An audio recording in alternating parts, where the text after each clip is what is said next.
Hey guys, welcome back to the channel. Today I'm really excited to talk about the month of May with you, all the decks that I've been really enjoying this May. And I know we're taking a bit of a break from our study series to talk about May decks, do my May wrap-up video, but next week we'll be back. I'm really excited to talk about how I read tarot. Particularly, I want to talk about the subject of life paths, or birth paths, as you might know them. So we are going to take a bit of a break today, this week, to talk about the month of May, to do the wrap-up video, but then next week we'll be back talking about birth path numbers. Usually the month of May for me, or Taurus season, it's a very lusty kind of an energy that I experience. It's a very grounding energy. It can be a little self-indulgent, I'm not gonna lie. I, however, really struggled with health issues this month. So I threw out my back on April 30th, and then I was dealing with that for the first week of May. And then I caught a stomach bug, and then after that I was really struggling with allergies. I still am. I'm sure you'll hear it in my voice. Like, my whole family, we've been struggling with we're coughing. We have a lot of that going on just from allergies. So that was very bizarre. Typically, I don't struggle this much health-wise in the month of May. Typically, like I said, it's a very lusty, kind of self-indulgent kind of an energy. It's usually, May is one of my favorite months, typically, as, you know, the earth is coming back to life. It's spring. Spring is my favorite season. And you tend to really just get the full experience of spring typically around May. This May, however, has been extremely bizarre. At least where I live, we've been experiencing a lot of rain. It's been cold, and then it's been really hot, and then now we're back to being really cold again. So, and it's very wet and damp, and it's also kind of humid, so it's very bizarre. One good thing that came out of Taurus season is continuing down that path that I started in April. Is I've been feeling very drawn to just returning to the bones or the foundation of my spiritual practice. And it got me back onto doing deck studies again. It's why I started this deck study series on the channel.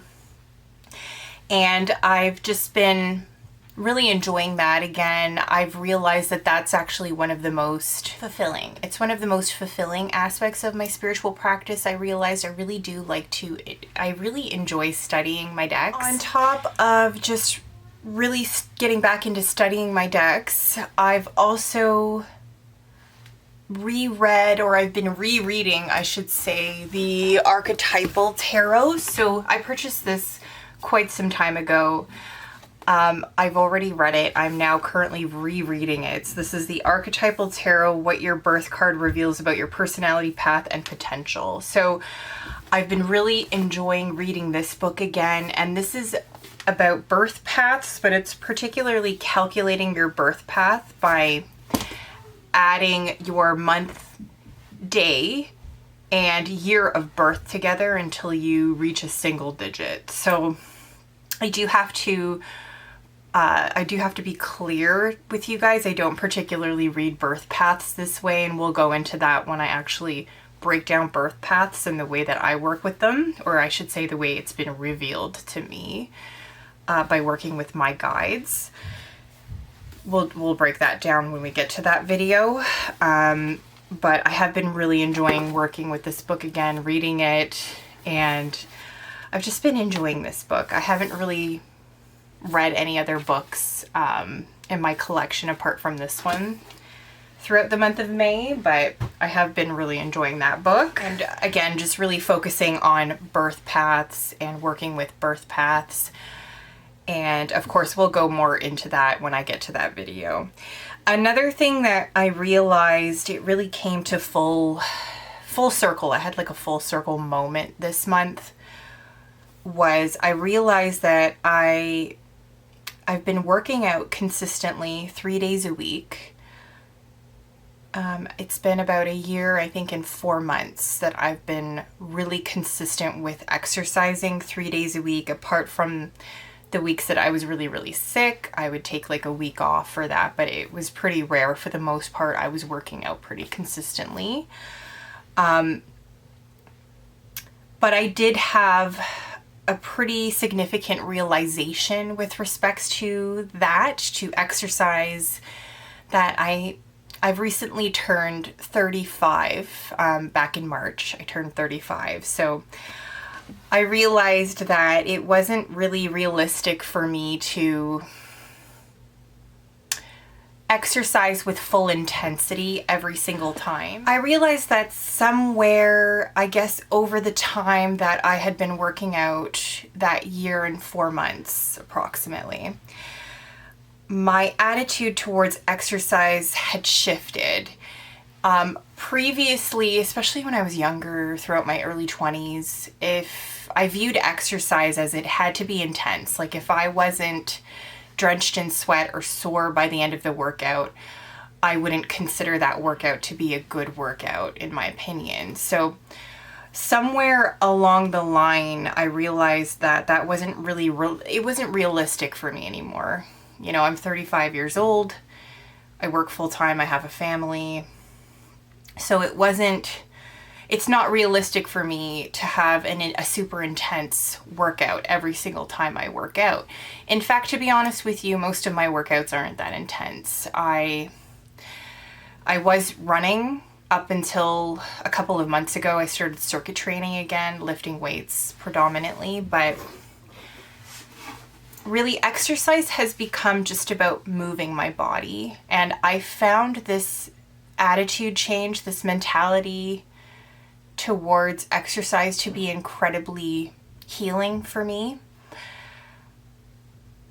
I used to dread exercise because it would be so intense, or it would have to be so intense that I wouldn't enjoy working out. It would be something that I would avoid until the very last minute typically. But now I'm noticing that I really enjoy exercise, and I've expressed that on the channel before too, where there have been times where I've been sick or something, or I got injured and I wouldn't be able to exercise, and it would be something that I really was looking forward to getting back into once I had felt better. And that's because I've just found that shift in my attitude to be very healing. Exercise has become, again, just about moving my body, and releasing stress and tension. I notice too, I tend to hold a lot of tension, particularly in my back.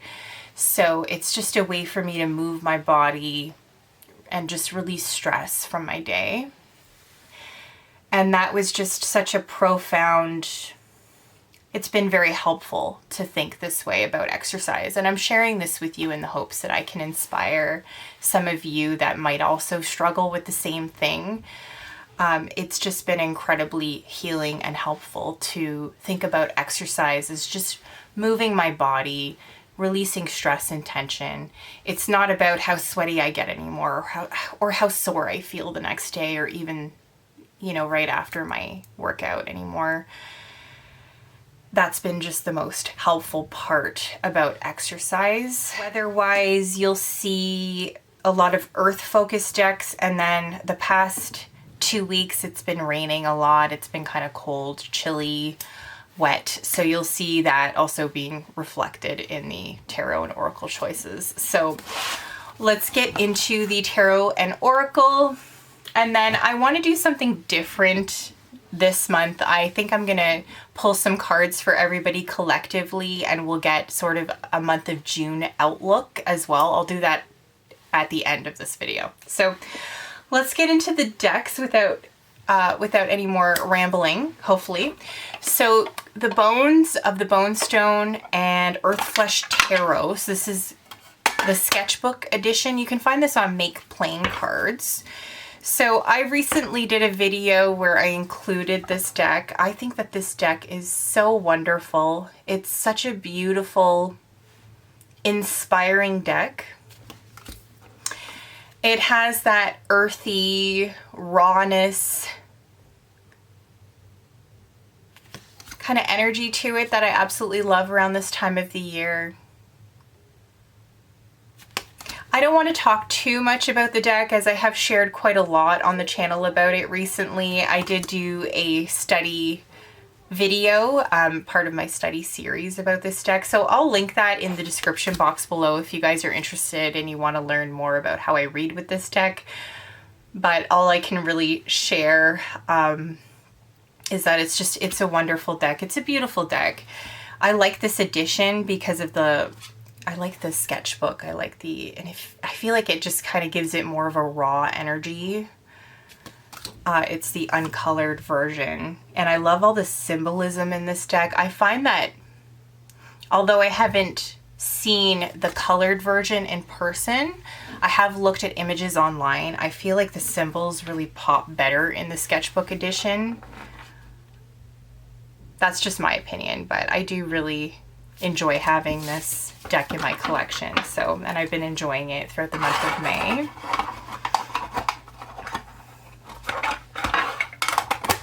Again, this is the Bones of the Bonestone and Earthflesh Tarot Sketchbook Edition. So you can purchase this on Make Playing Cards if you're interested.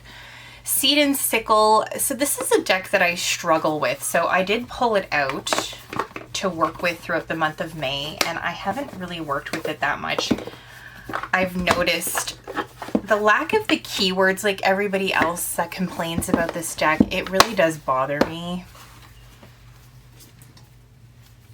Although when I do pull this card out, when I do pull the deck out and I work with it, I do find that this deck is incredibly accurate. It's just, you have to take the time to read the guidebook, and I don't always give myself that kind of time in the mornings when I'm doing my daily draws, but it is a really beautiful deck. The only, it's the same complaint that everybody has about this deck is the lack of keywords can be quite irritating. And it's why I haven't really pulled this deck out much this month. Oh, it's stunning though. Every time I look at it, I'm like, I need to work with it more.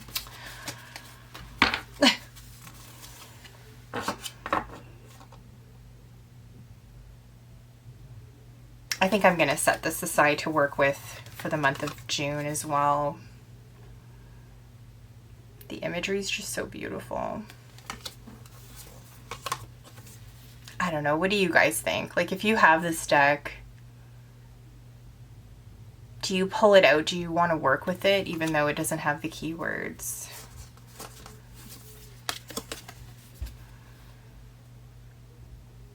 The box kind of irritates me as well, to be honest with you. I'm not really crazy about the way it opens. It opens from the bottom. It's magnetic. And then there's 2 guidebooks, by the way, not 1. So it is beautiful though. And like every time I do give it the time of day, if I do put the effort in, I do find that it is quite accurate. A Compendium of Witches. So I pulled this deck out to work with the month of May as well, this month, and I didn't pull this deck out much either. Not as much as I thought I would, but like I said, the energy did shift towards the last 2 weeks of May because of all the rain that we've been experiencing.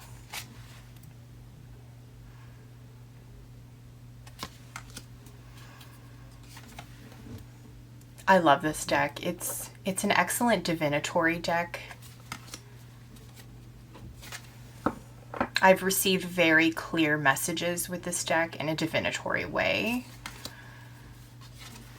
And divination, I'm speaking about warning. Like, I've received warnings for the future with respects to, like, using this deck, I should say. But it is a really beautiful deck, as you can see.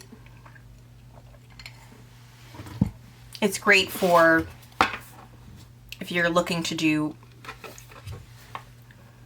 archetypal work This deck does feature several different types of witches, as well as witches' tools. So it's excellent for really getting to know the witch archetype and working with the witch archetype. And that's another thing. I've been so drawn to the witch archetype throughout the month of May. It's really an equinox thing, I've noticed, because I tend to be very attracted to the witch archetype during the autumn equinox as well. So feeling incredibly connected to this deck and to the witch archetype, to my roots, to nature as well, to the earth element. You can see that really represented in the imagery here.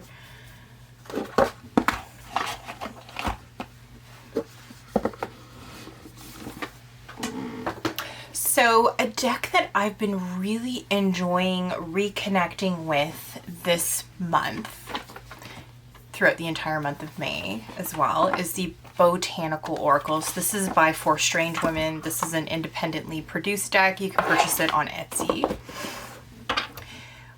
I've spoken so much on the channel about how much I love this deck. I love the simplicity of the imagery. It's very witchy to me. It features several different creatures, insects, animals alike, as well as plants and flowers. This to me is, I think this deck started, this one and the Wild Unknown Archetypes Oracle deck, they started intuitive or creating.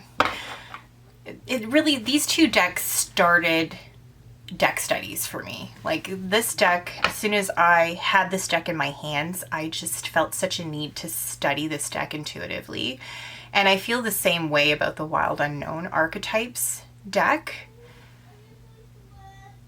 But this is just such a wonderful deck if you're looking for something to really connect you to your intuition. Again, I really like the simplicity of the imagery. I find it really easy to work with intuitively. It doesn't just bombard you with energy and symbolism. Again, this is the Botanical Oracle by Four Strange Women. Again, you can get it on Etsy. Another deck that I really have been enjoying working with all throughout the month of May is the Woodland Wardens Oracle. This deck is beautiful. I can finally say I feel a deep connection with this deck now. And I shared recently on the channel that I used to struggle with this deck because I didn't really resonate with the guidebook. And once I finally released that maybe the guidebook doesn't work for me, and that's okay, I can work with this deck intuitively. I felt such a connection to this deck finally because of that. I released that expectation that I had to work with the guidebook. And I think the guidebook doesn't really work for me because I already have a lot of animal correspondences. So I realized that I could work with this deck intuitively because of that.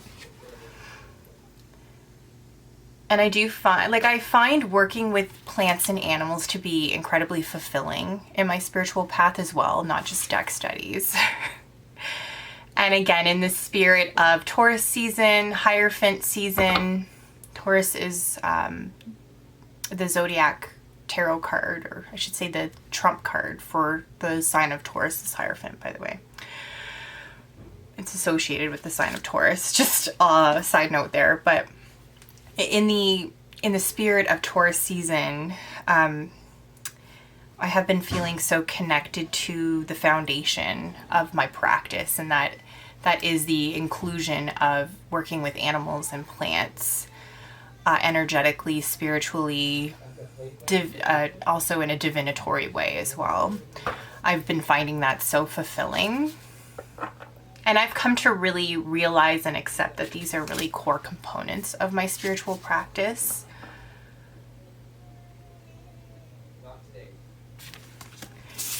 But this is a deck that I've just grown to love so much throughout the month of May. I was really drawn to working with this deck along with the Botanical Oracle. Like these two Oracle decks just kind of stole the show throughout the whole month of May. It's why I wasn't really drawn to working with any other Oracle decks, even though I had originally anticipated that I would, such as the Seed and Sickle and a Compendium of Witches. Those Oracle decks just kind of got passed for me to work with these two decks that I've mentioned. So just really enjoying the experience of both of these decks. And I'm happy that I have them in my collection. So you guys know I've spoken so much about this deck recently on the channel, the Viola Luxe Umbra by Layla and Olive, independently produced deck again. So I love this deck. It's just absolutely gorgeous. I believe this is a newer deck that they created because they have quite a few. This is one of the newer ones, I'm pretty sure. It's absolutely stunning. I've been really enjoying working with this deck. This deck to me, it really feels like Taurus season. It feels like a Taurus to me. This is like, I was thinking about it yesterday night. Like I just recently got her other tarot deck. Where did I put it?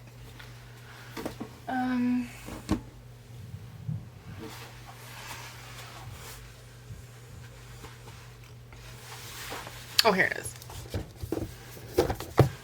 I recently got this one, the Ophidia Rose Tarot, and I thought that I would prefer this deck over the Viola Luxe Umbra, but I have to say I actually prefer the Viola Luxe Umbra, which took me by surprise because this is just, it just seems like totally my element. And this deck feels very witchy. It feels very kitschy.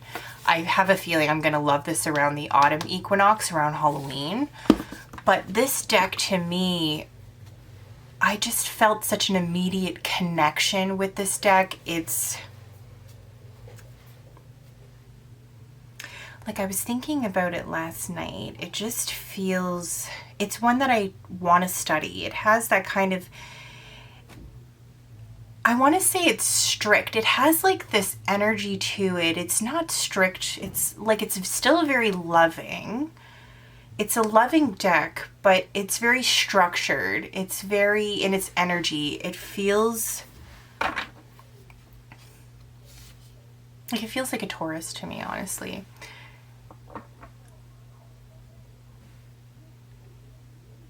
And this is the deck, this is a tarot deck that I pretty much just worked with all throughout the month of May. I haven't really felt very drawn to any other tarot decks apart from the other two tarot decks or three tarot decks that I'm mentioning today. But for the most part, I've been working with this deck throughout the whole month of May, and it's been such an incredible experience. And I do have to admit, like, now that I've looked at the other tarot deck, her art style has gotten better. Like, this is the newer deck, the Viola Luxe Umbra. Her artwork has gotten much better. Look at that mandrake. Just stunning. Just stunning. Stunning deck. Like, this is also, it has a witchy energy to it as well. But it's more also kind of like healer, medicine woman, root worker. Whereas this one has like this very witchy, but also kind of kitschy kind of energy to it. But it's just, it's very fascinating that they're created by the same people, the same artist, but they have, and they even have a similar aesthetic, but they have completely different energies. I find that to be such an interesting aspect about working with tarot and oracle, is that you can have the exact same artist, but the energies of the decks can be so incredibly different.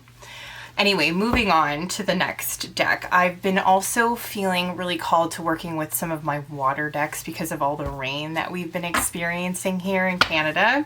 So I've been working with my Flow Tarot again. So this deck, it's a very compassionate deck. It's a very loving deck. Excellent, look at the backing, but excellent for really connecting with the water element, our feelings, emotions, our intuition. So I've been really enjoying working with this deck. So I have the next 2 decks on the channel. I purchased these last summer to work with the Siren / mermaid archetypes. So I purchased this on Make Plain Cards. This is called the Dark Siren Oracle and Dark Siren Tarot. The artwork is not perfect by any stretch of the imagination. Some of the images are blurry and stretched, and you will see that in the imagery, but this is one of my most beloved deck combinations. These are some of my favorite decks to work with. And I'm not lying to you, they are incredibly flawed, but I like that. The energy of the deck it's very beautiful, but it's very dark. This is a deck that I need to come to with intention, like with intention, but also focus. And I need to feel connected to my intuition. This isn't a deck that I can approach casually. So if I'm struggling with anxiety, for example, and I can't really focus or bring that kind of focused intention into a card pull, I will pull from the Flow Tarot. However, if I do feel that I can bring that kind of focused intention, I will pull from these 2 decks. I'll show you the Dark Siren Tarot as well. I've been showing you the Oracle deck.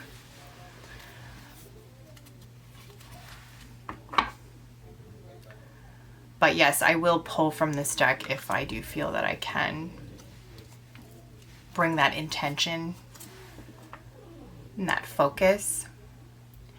Because it is a darker themed deck. It is definitely one that can be used for shadow work as well.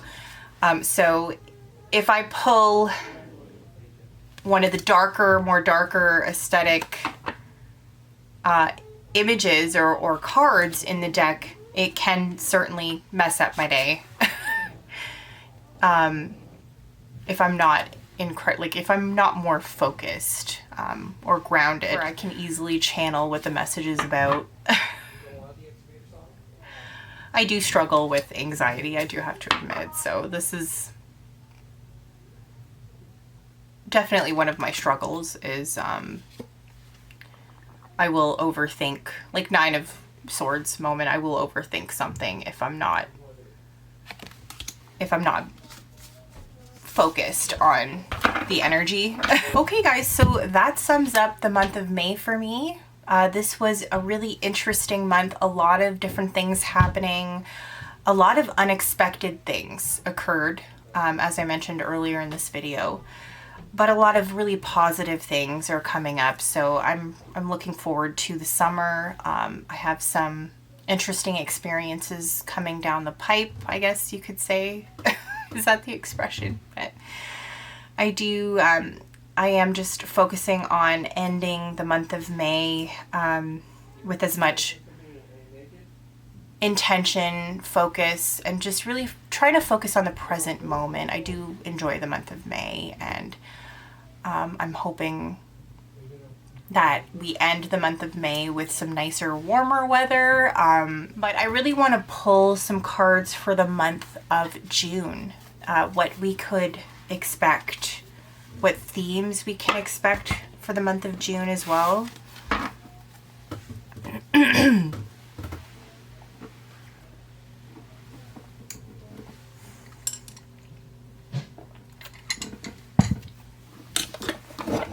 Sorry, I'm just gonna clear a space on my table. So I'm gonna work with a few different decks here. I have the Dark Siren Tarot and Oracle deck. I really feel called to working with these 2 decks. And I'm gonna pull an archetype card. I'm just gonna take a minute to connect in. So this is a collective reading. This is energies, what to expect in the month of June. I'm looking for themes.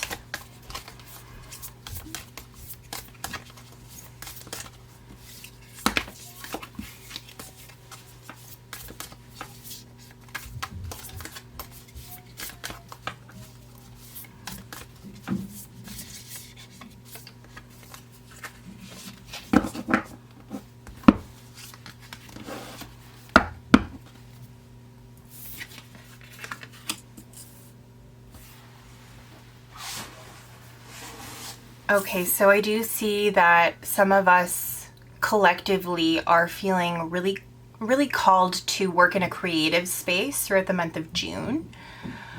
I did pull the vision card as our main focus throughout the month of June. So I do feel that we are working on some creative projects. We're more, I think, in the planning stages of this feels like a big creative project. I'm feeling really inspired. So I do feel like that's going to be a huge theme. I think we're going to be channeling some grief possibly into this creative project.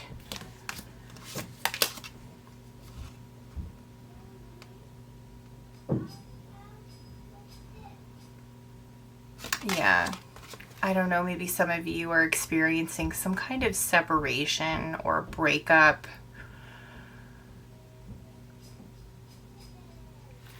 It feels like that. Yeah. There's some kind of huge transition occurring in some of our lives collectively throughout the month of June. There's going to be a grief occurring. We're stepping away from something, it feels like, something big.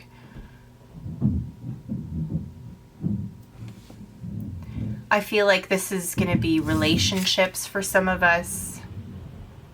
We're walking away from some significant relationships in our lives. Or that they just simply met their conclusion.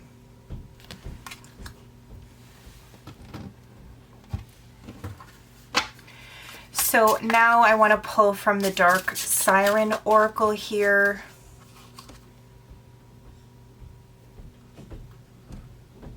A message is coming for you. So I feel like this is a positive message. I don't feel like this is a negative message. I do feel a spark. Excitement. I feel excitement. So you belong to each other is on the back of the deck. So this could be a proposal. This could be somebody reaching out saying that they like you or they love you, or maybe they want to give it another go. So yeah, and then don't be scared again on the back of the deck again. So I do feel like there is some interesting prospects here. It looks like you're ending one relationship and possibly moving into another. I do feel like for some of you, this is going to be possibly the same relationship, or it could be a past relationship that didn't work out. Now you're giving it another go. And I feel like you're going to create a beautiful life together. You can see a beautiful life with this person. Anyways, this is a good place to wrap up the video. I hope you guys enjoyed the month of May. I hope you enjoy the month of June even more. And I'm wishing you all the best. Thank you so much for watching this video, and I will see you in the next one. Bye now.